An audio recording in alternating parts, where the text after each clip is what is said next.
show is here. Yo, our mission is clear. It's time to change healthcare. Have no fear. Today is the day. This is the hour. Together, you know we've got the power. Drop the silos. We're all the same team. Experience, business, tech, and marketing. How can anyone be satisfied with the way things have always been? Yeah, we've tried. So join us now. Join the revolution. Consumer first health is the evolution. Status quo, more like status no. Yeah, this is the healthcare rap. Yo, come on, let's go. New choices, new platforms, new care models. In the healthcare of tomorrow, consumers win. But who will design it? What will it look like? And how long will it take? We're here to answer those questions with some provocative thinking about how to create the healthcare that people actually want. Ready to roll up your sleeves, look at the world a little differently, and explore the frontiers of consumer health together? Join us. This is the Healthcare Wrap. Welcome back. I'm Jared Johnson from Shift Forward Health, and here's what's going to go down today. We have the flavor of the week about Apple's reported new health coaching service. How does their new service work? And can we change the narrative to encourage more innovation that includes prevention? I'll talk about that. Then we welcome Sam Searing back to the show to dive deep on Epic's recent announcement about partnering with Microsoft to integrate generative AI into its EHR for the first time. In this exclusive interview, Sam dives deep into what this development could mean for consumers, as well as some use cases that could make healthcare marketers very happy. It's time to dive right in. Are you ready? Let's go.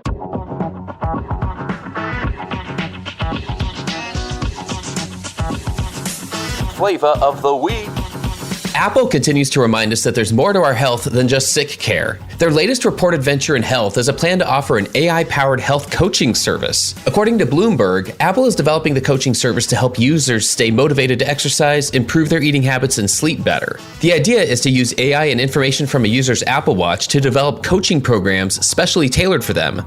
As with Apple's other services, the health coaching service is expected to have a monthly fee. The service is planned for next year, but they also say it could be postponed or shelved altogether. Interestingly, the same article says that Apple is working on technology for tracking emotions and plans to roll out an iPad version of the iPhone Health app this year. Apple's Health app will be getting tools for tracking emotions and managing vision conditions such as nearsightedness. The launch version of the emotion tracker will allow users to log their mood, answer questions about their day, and compare their results over time. In the future, Apple reportedly hopes the mood tracker will be able to use algorithms to understand a user's mood based on their speech, text, and other data. Now, the headline for me isn't necessarily these new services, although it's interesting to consider the benefits of integrating them within existing hardware such as Apple Watches and iPads. But I also think it's good to periodically come up for air and lift our eyes above the day-to-day complexities of the sick care system to see what's possible. I'm hearing executives at every level and every type of organization discuss the move to health, moving beyond treatment toward true whole-person health and wellness. There's a short-sighted belief out there that there's no money in prevention, that the only worthwhile innovation is to find new ways to treat us once we're sick. But I've heard personally from executives in health systems across the country that they want to innovate in ways that are good for both their bottom line and our overall health and well-being. That's why they're exploring value-based care, hospital-sponsored health plans, and coaching services of their own. And that's why we profile consumer disruptors on this show, to tell their story. To the innovators and changemakers out there, let's find ways to tell this story bigger, faster, and louder, so we can steer more leaders and dollars towards innovations that include prevention. That's another way that we'll build the healthcare of tomorrow. And that's the flavor of the week.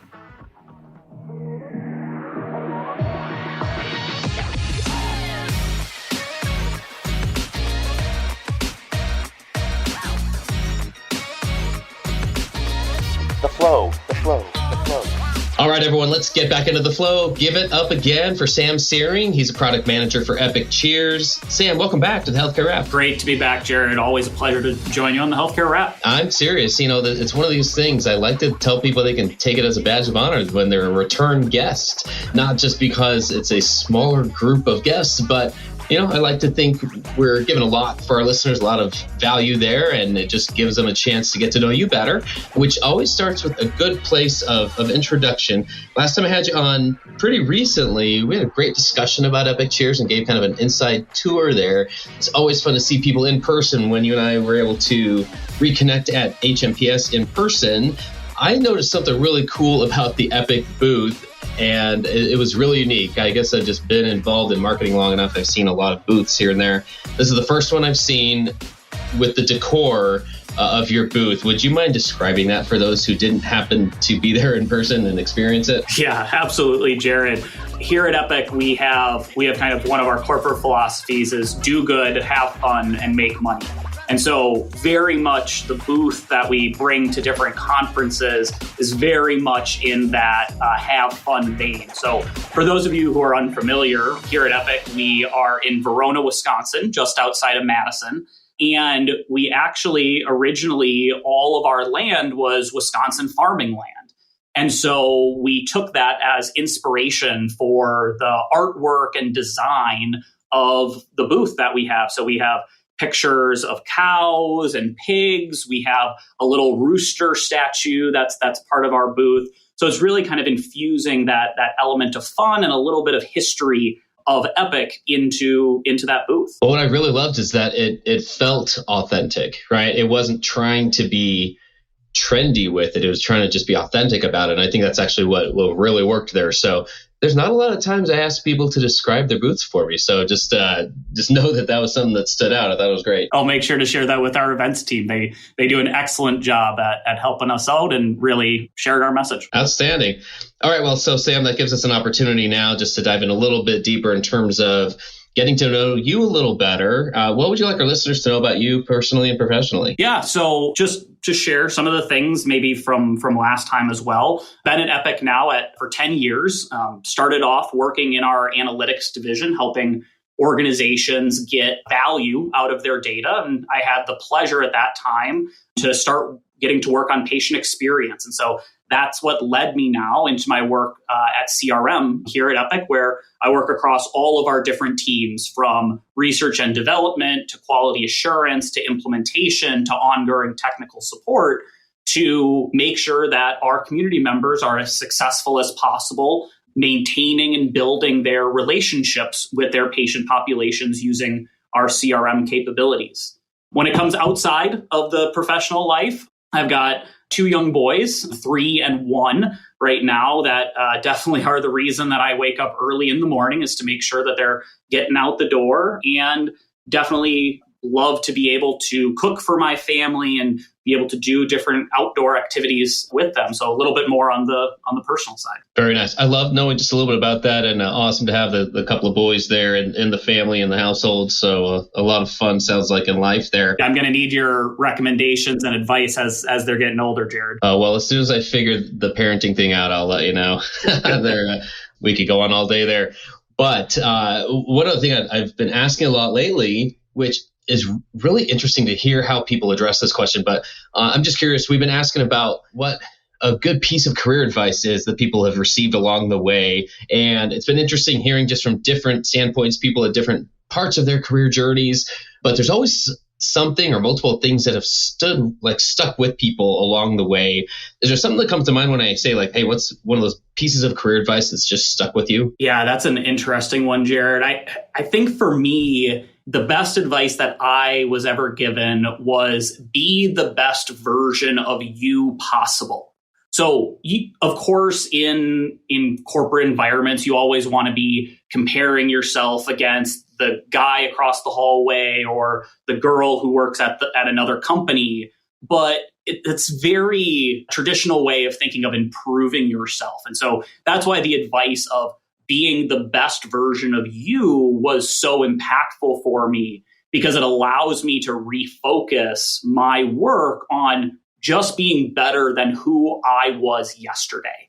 So it really helps me focus on kind of that internal improvement without needing to feel the need to put down others in the work that they're doing, because the same advice is true for them. They should be the best version of them possible as well.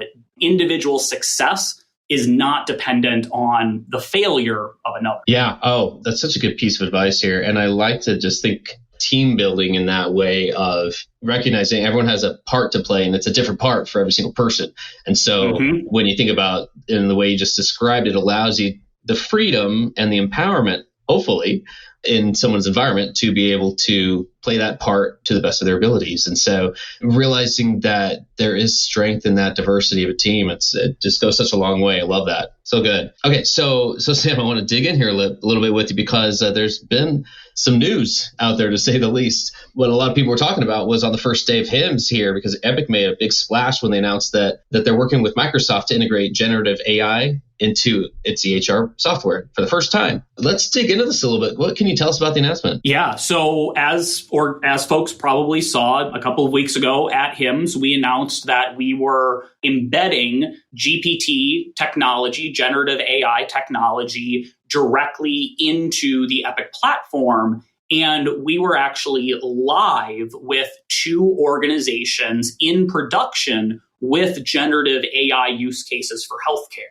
So that would be UW Health here in Madison and then UC San Diego, were the 2 groups who were first live on this, actually, where we embedded generative AI into the in-basket workflow for clinicians. So for those folks who are unaware of what in-basket is, it's basically when you send your doctor a message through MyChart, that is where that message lands. And it's really been over the course of the last few years as MyChart adoption has grown, particularly because health systems were pushing patients into digital channels of engagement because of the pandemic. This message volume has continued to increase to the point that now there is in-basket fatigue for clinicians. So what we did as part of this project is the generative AI capability takes a first pass at that piece of content. So it reviews the message that was sent in, classifies the type of message. Is it about a medication? Is it about an appointment? Is it about a laboratory result? And then it shares pertinent information from Epic through a HIPAA-compliant API to the GPT service within Microsoft's platform, and then drafts a response for that clinician. And that's actually where the generative AI stops, because one of our principles of deploying this generative AI ethically is making sure that a human being always has the chance to review and confirm the message and the content before sending it. Because as folks know that have been tracking this generative AI space, these models sometimes have a propensity of creating false information, or what's known in the industry as hallucinating some pieces of information. And so it was a core tenet for us that a clinician, the person who's actually going to be responding back to the patient, actually is reviewing the content before sending it out. So how is that different than, I think some of it's probably obvious, but how is it different than the process historically in terms of not having a tool to make any of the process easier? Sure. So historically, what doctors needed to do when a message got delivered to their in-basket is they needed to first review the message and then go into the patient's record. So if it's a questions about medications, going into the patient's record to review, are they currently on that medication? How long have they been on the medication? What condition are they actually treating with that medication? And then absorb all of that information, go back, and then write the response back to the individual. Now, the system, the generative AI and the Epic system are doing all of that review process, removing that honestly administrative burden from the clinician and drafting that response for them, saving that time in the first place. The interesting thing as well, there was actually a study in JAMA just here recently that analyzed medical advice, both from that was provided by a clinician and then provided by ChatGPT is what they used for this study. And they were reviewing Reddit questions, not in-basket questions, but it's an interesting corollary. And they actually found that through a blind panel review process, that ChatGPT was more empathetic to the individuals when they were responding to the question that they have. And so it's interesting, there might be other ways to infuse a better patient experience through providing that draft response, because the doctor may not have time, even though they want to be empathetic, they may not take the time to actually write that out. Whereas if a draft is provided for them, they don't need to spend that time. That information is already there for them to. Stay tuned for more provocative thinking after the break. Consumer demands, disruptive technologies, and AI are shaping healthcare for years to come. On the Hello Healthcare podcast, we dive deep on these issues with leaders who are driving change. These stories will inspire you to create and demand a better future in healthcare. Learn more at hellohealthcare.com. And now, back to the show.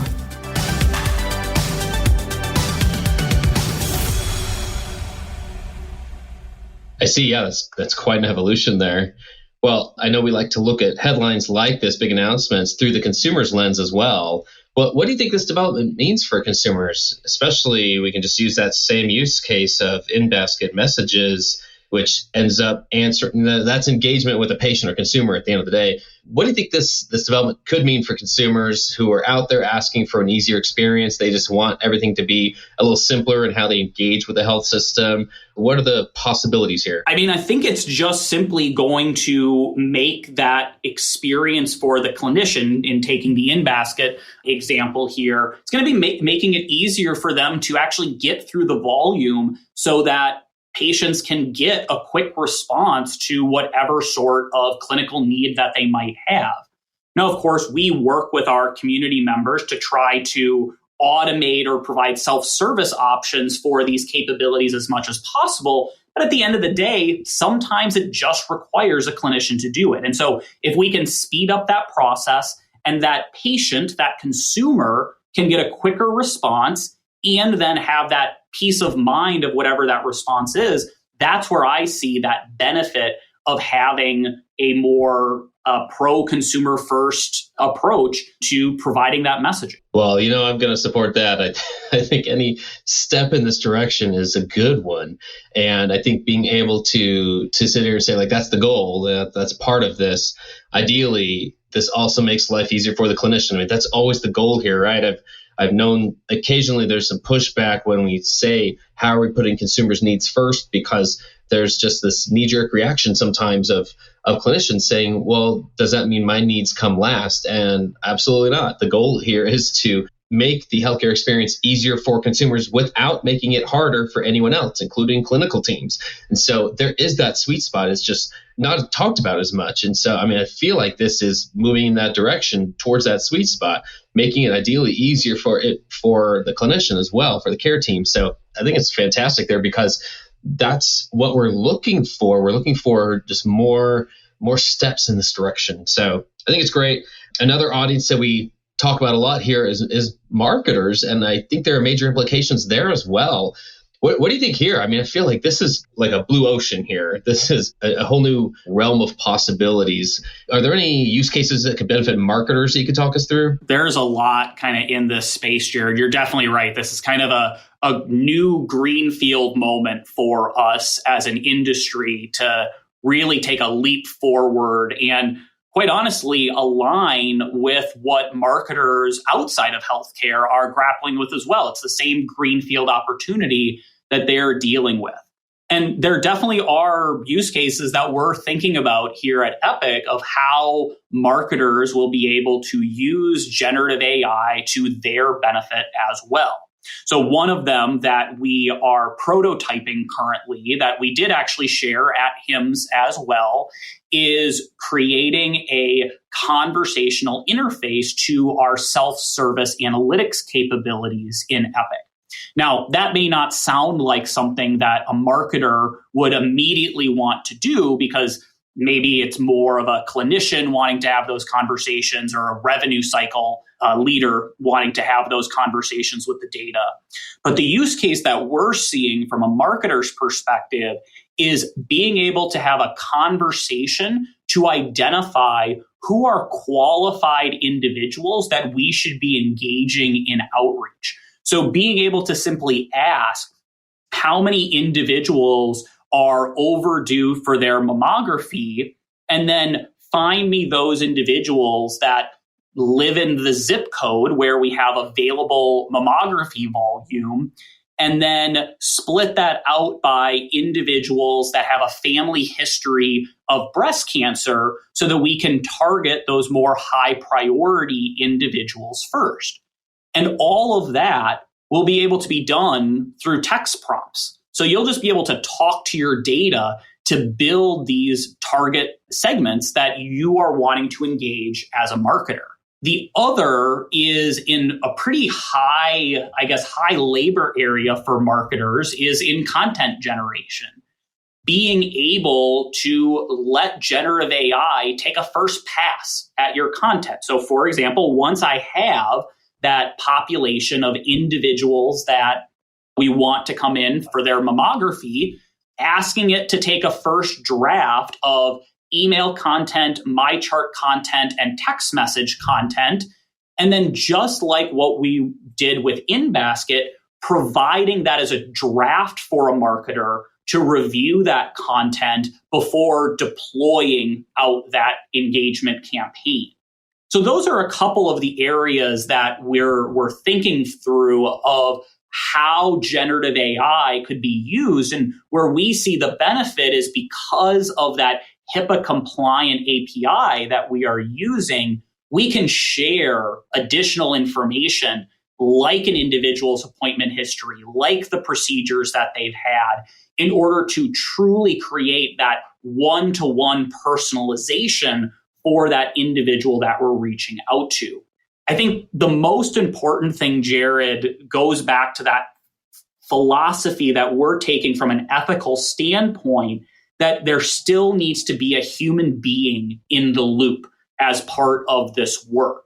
And so that's why we're not just going to deploy a campaign with generative messaging straight out the door. We want to provide that opportunity for that marketer in order to actually review, make sure that it aligns with the brand messaging before then sharing that with their target population. Well, I love that. It feels like it expands the menu, if you will, of ways that generative AI can benefit consumers at the end of the day. And if that happens in the background, for instance, and in ways that they don't even know, all they know is that they're getting responded to in a more timely manner, for instance, or just it's easier to get something happening, seeing some outreach come to them that they hadn't gotten before, that's being created in a way that, if it's in the background, quite frankly, I think that's even more exciting, because that's part of it, the consumer experience evolution, if you will, in other organizations outside of healthcare, is that there's actually not a focus on it. They're not marketing the fact that here's how we've built this. All they know is that like this experience is better. And so that's what the end user, the consumer, the patient ultimately cares about.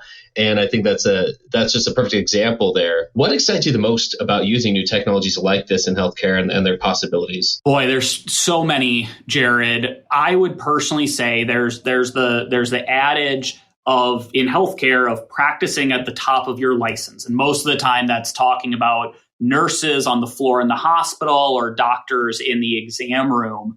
But marketers also have a top of their license. There is a skill set, but sometimes there are administrative tasks like copywriting, for example, that just have to get done. And so if we can use a tool like generative AI in order to alleviate some of those lower level tasks, it allows marketers to elevate themselves, to be thinking more strategically for the organization in order to do things like guide conversations on creating a true consumer-first healthcare experience, because that day-to-day work is now being elevated using that generative AI capability. So that's where I am really most excited about this, is that it's going to enable folks to do more and to be able to do the harder and more strategic things that is necessary to actually drive the consumer transformation that we all want to see in healthcare.